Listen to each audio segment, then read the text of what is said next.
Ada seorang anak muda di Damaskus, di ibu kota Syria, di zaman tabi'in dulu. Pernah datang ke sebuah masjid namanya Masjid At-Taubah. Masjid At-Taubah ini zaman tabi'in ada. Ada seorang tabi'in masyhur di situ, tinggal jadi imam juga jadi alim, mengajar tiap hari. Anak muda ini datang lalu berkata, "Wahai imam," imam kalau kita kiai, "Wahai imam, saya datang dari luar Damaskus, ya, miskin, tidak punya apa-apa, tapi saya mau belajar agama. Boleh nggak saya numpang tinggal di masjid bersama anda? Saya bantu-bantu lalu saya hidup bersama anda, maksudnya makan minum bersama anda." Kata ya syekh itu, silahkan, nggak masalah. Tapi harus sabar, ya ikutin kehidupan saya, apa yang saya makan kau makan, apa yang saya minum kau minum.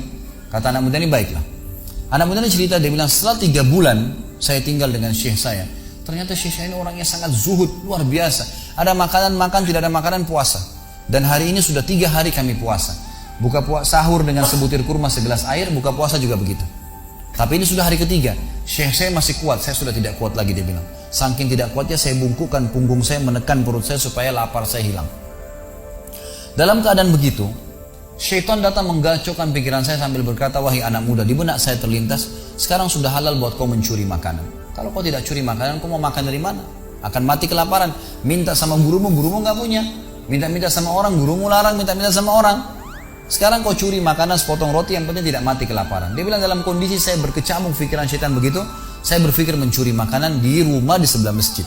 Zaman dulu teman-teman sekalian, dinding masjid tidak seperti kita sekarang ada tembok. Jadi zaman dulu itu bisa dari tanah liat, atau kalau mau kuat, batang kurma ditebang atasnya, ditebang akarnya, ditancapin, lalu didempet-dempetin.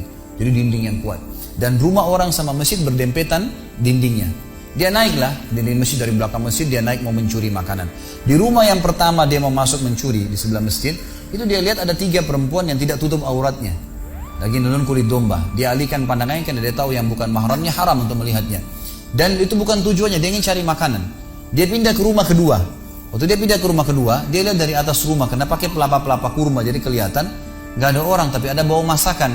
Karena laparnya dia turun ke dalam, dia masuk ke dapur, ditemukan ada panci yang lagi dipakai masak dengan kayu bakar. Di dalamnya ada, waktu dia buka, air yang sedang direbus 2 buah terong yang sudah matang. Karena lapar sekali, diambil sama dia terong 1 lalu digigit.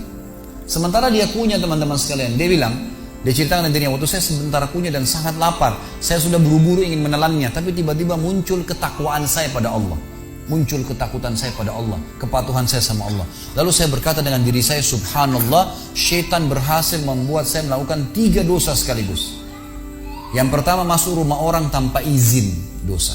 Yang kedua, mencuri, mengambil terong itu. Dan yang ketiga, saya sedang memakan makanan yang haram. 3 dosa sekaligus. Maka dia bilang, tidak mungkin Allah membuat saya mati kelaparan karena meninggalkan yang haram. Karena Nabinya Muhammad SAW sudah bersabda, "Man taraka sya'ni la abdalahu khairan min." Siapa yang meninggalkan sesuatu karena Allah, Allah akan gantikan yang lebih baik darinya. Lalu saya lempar gumpalan makanan terong itu ke lantai dapur tersebut, lalu saya kembali ke masjid. Dan masih ada pengajian, saya tidak bisa tangkap apa yang sedang dibahas karena laparnya. Waktu bubar pengajian, dia bilang, guru saya duduk di kursinya, saya pun duduk di tiang salah satu masjid. Ada 1 orang tua di belakang masjid. Lalu masuklah seorang wanita dari pintu masjid bercadar, berbicara dengan guru saya sambil guru saya menundukkan pandangannya. Setelah itu guru saya mengangkat kepalanya lalu melihat ke arah saya dan memanggil, "Kesinilah muridku." "Datanglah saya," kata anak muda ini. Lalu ditanya oleh guru saya, "Apa kau sudah menikah?" Dijawab oleh muridnya, "Belum." Lalu ditanya 2 kali, "Apa kau ingin menikah?" Dia tidak jawab. "Apa kau ingin menikah?" Tidak jawab. Sampai 3 kali, "Apa kau ingin menikah?" Dia tidak jawab. Lalu kata anak muda ini, "Wahai imam, wahai syekh, ya guru saya setelah Allah subhanahu wa ta'ala, hidup saya bergantung pada anda. Apa yang anda makan, saya makan. Apa yang anda minum, saya minum. Sekarang sudah 3 hari kita punya makanan dan minuman, puasa. Dan saya sangat lapar. Kalau saya nikah, saya mau beri makan dari mana istri saya?" Lalu kata syekhnya, "Ini perempuan di sebelah saya yang bercadar, baru selesai masa iddah meninggal suaminya, 4 bulan 10 hari. Dan dia ditinggalkan harta yang cukup, dia masih muda, dia takut fitnah. Dia ingin saya carikan jodoh, saya anggap kamu cocok. Kamu mau?" Dia bilang iya. Tanya perempuan, "Kamu mau?" Dia bilang iya. Syekhnya keluarin kendi dari kamar, dikasihkan jadi mahar, panggil walinya perempuan, panggil 2 saksi, kalimat akad, selesai. Hitungan menit nih. Lalu kata syekhnya, "Pulanglah ke rumah istrimu. Saatnya sekarang kamu pulang, udah. Nanti kalau mau sholat, mau ibadah, silakan datang ke masjid. Sudah nggak perlu lagi numpang di masjid." Pulanglah dia sama istrinya. Dia ceritain, "Di mana saya jalan sama istri saya masih malu-malu, baru nikah. Dan ini kan memang hitungan menit nih. Ya, dia baru tadi kelaparan, tiba-tiba sekarang sudah nikah gitu." Dia bilang saya jalan, keluar dari masjid, lewat di rumah pertama yang dia tadi manjat mau mencuri, dilewatin sama istrinya.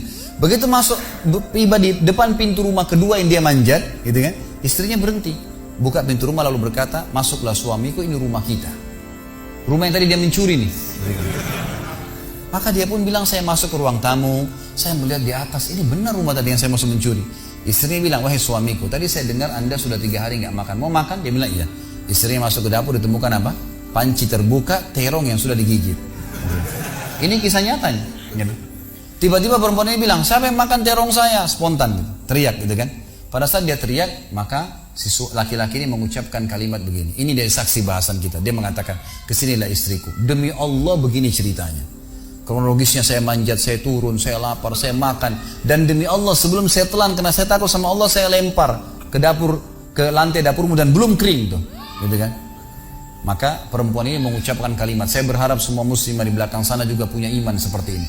Kata para ulama, ucapan wanita ini perlu diukir dengan ukiran emas, karena menandakan iman yang luar biasa. Kata dia, wahai suamiku, engkau meninggalkan segumpal makanan haram. Allah jadikan makanan itu, pancinya, rumahnya, pemilik rumahnya jadi milikmu sekarang. Allah bukan hanya hilangkan laparnya, makanannya dikasih, pancinya, rumahnya, pemilik rumahnya sekarang jadi milik dia. Orang yang bertakwa kepada Allah diberikan jalan keluar, teman-teman sekalian. Jadi bertakwalah sama Allah, hanya patuh dan tunduk kepadanya. Semua yang baik di mata Allah, semua yang buruk juga di mata Allah SWT. Dan jangan pedulikan urusan dunia ini, jalankan sesuai dengan apa yang Allah SWT inginkan. Allahu a'lam.